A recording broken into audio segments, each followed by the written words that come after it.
नमस्कार. आज आपण सक्युलंट लावणार आहोत. पहिलं मी सक्युलंट लावणार आहे ते विष्णू कमळ. हे विष्णू कमळ मी ऑनलाईन मागवलंय, तर ते पॅकेजमध्ये ते खराब होऊ नये म्हणून त्याच्या मुळाशी असा हा ओला टिश्यू पेपर लावलेला आहे. हे मला काल रात्री पॅकेज मिळालं, मग मी रात्रभर परत तसाच तो ओला करून टिश्यू पेपर ठेवलाय, ज्याने माझं विष्णू कमळ अजूनही छान आहे. आता ह्याचं पॉटिंग मिक्स तयार करूया.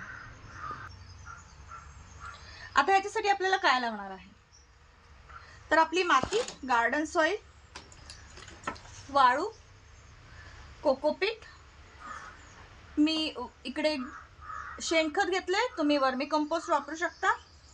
हे जे आहेत हे 4 मेन इंग्रेडियंट्स आहेत ह्याच्यातले. आता ह्याचं प्रमाण बघूया. पहिले मी हे पूर्ण भरून, हे मापासाठी घेतलंय मी, हे पूर्ण भरून मी गार्डन सॉइल घेणार आहे.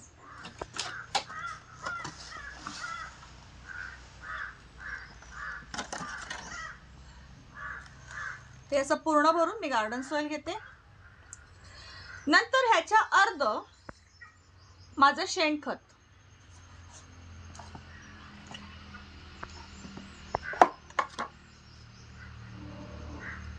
हे बघा.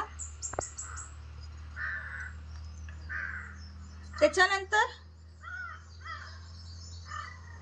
त्याच्यापेक्षा थोडं कमी, म्हणजे जेवढं शेणखत घेतलं त्याच्यापेक्षा थोडंसं कमी कोकोपीट, आणि अगदीच पाव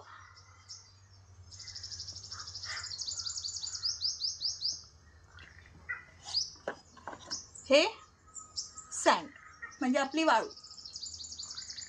हे आता मिक्स करूया.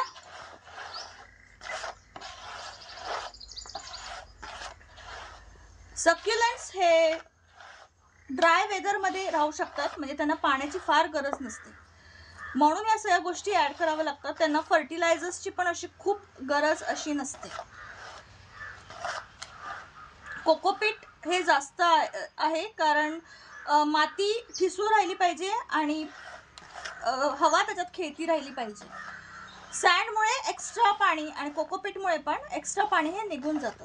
पण एखाद्या वेळेस जर पाणी जास्त राहिलं तर त्याची काळजी म्हणून हे मी छोटे छोटे कोळशाचे तुकडे टाकते. त्यामुळे कसं होतं, वॉटर रिटेन्शनला मदत होते. जे काय जास्तच ओलावा निर्माण झाला तर हे कोळसे हे पाणी ते शोषून घेतात.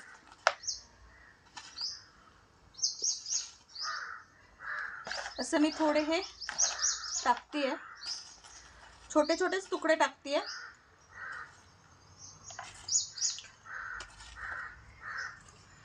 तर असं हे माझं मिक्सचर आता तयार झालेलं आहे. माझं झाड पण खास आहे, त्यामुळे त्यासाठी पॉट पण मी असं हे घेतलेलं आहे. मकर संक्रांतीच्या वेळेस आपले जे सुगड आपण पुसतो तेच मी ठेवते आणि त्याच्यातच मी माझे सक्युलंट्स लावते. तर हे मी असं घेतलेलं आहे. इकडे मी होल केलेला आहे मोठासा, ज्याच्यातून पाणी जाईल. आता हे होल मी ब्लॉक करणार आहे. हे आपल्या वाळूत शिंपले असतात ना, तेच मी असे आतमध्ये टाकणार आहे हे होल ब्लॉक करायला. हे जे शिंपले आपण जे वाळत आपल्याला मिळतात तेच मी इकडे खाली टाकलेले आहेत. ठीक आहे, म्हणजे कसं ते भोक ब्लॉक होणार नाही. आता थोडी मी आधी वाळू टाकते, थोडी मी आधी माती टाकते. त्याच्यानंतर हे मध्ये थोडे कोळसे टाकूया, परत वरती माती टाकूया,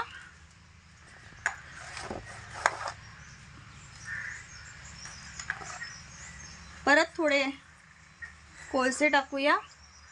असं करून करून मी हे मिक्स तयार करते. जरा हलवते मी, म्हणजे व्यवस्थित बसेल ते. आता मी माझं विष्णू कमळ घेते, त्याला हळूवारपणे अनरॅप करूया.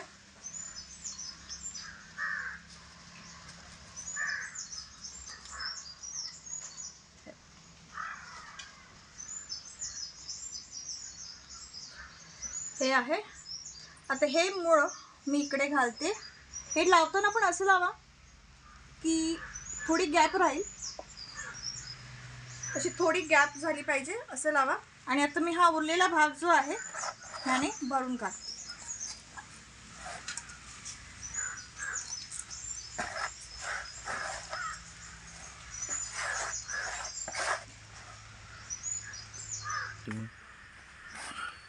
असं घालूया आपण इकडे गॅपमध्ये.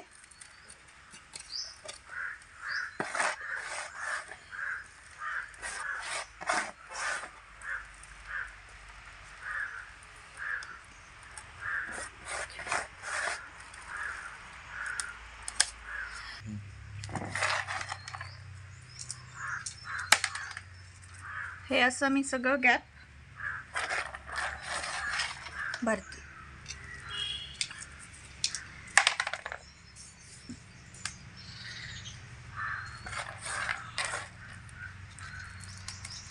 हे असं आता झालंय, म्हणजे पाणी हे दगड ओले राहणार नाहीत आणि ही जी पानं आहेत ती कुजण्याचा प्रश्न येणार नाही ओल्याला.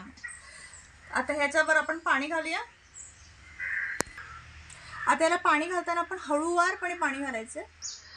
थंडीच्या दिवसात या झाडाला 10 दिवसातनं एकदा पाणी घाला, किंवा बघा तुमचं आजूबाजूचं वातावरण कसं आहे. उन्हाळ्यात याला आठवड्यातनं एकदा, म्हणजे दर रविवारी दर सोमवारी असं पाणी घालत जा. आणि पावसात तुम्ही बघा, हे जर तुम्ही उकरून काढू शकत असाल, वरची तुम्हाला माती खूप सारी सुकी वाटत असेल तरच तुम्ही पाणी घातलं. एखाद्या दिवशी जर पाणी घालणं चुकलं तुम्हाला, म्हणजे झाड मरणार नाही. आता विचार करा, 10 दिवस हे ऑनलाईन पॅकेज होऊन आलेलं आहे, 10 दिवसात हे व्यवस्थित राहिलेलं आहे झाड. त्यामुळे 2-3 दिवस तुमचे इकडे तिकडे झाले तर झाडाला काही होणार नाही. त्यामुळे याची काळजी करू नका. फक्त एवढं लक्षात ठेवा की जास्त पाणी होता कामा नये. बरेचसे सक्युलंट्स हे ओव्हर वॉटरिंग मुळेच मरतात, त्यामुळे ह्याची काळजी घेणं तुम्हाला फार गरजेचं आहे. सक्युलंट्स हे दिसायला फार सुंदर दिसतात, म्हणून आपल्या बागेत ते एक तरी असावं, किंवा आपल्या घरात तरी ते एक तरी असावं अशी सर्वांचीच इच्छा असते. माझ्याकडे ऑलरेडी 2-3 सक्युलंट्स आहेतच, तर तुम्हीही आता लावा आणि बघा तुमचं घर कसं दिसतं या सक्युलंट्समुळे.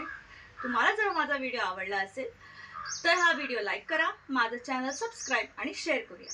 तर भेटूया पुढच्या रविवारी.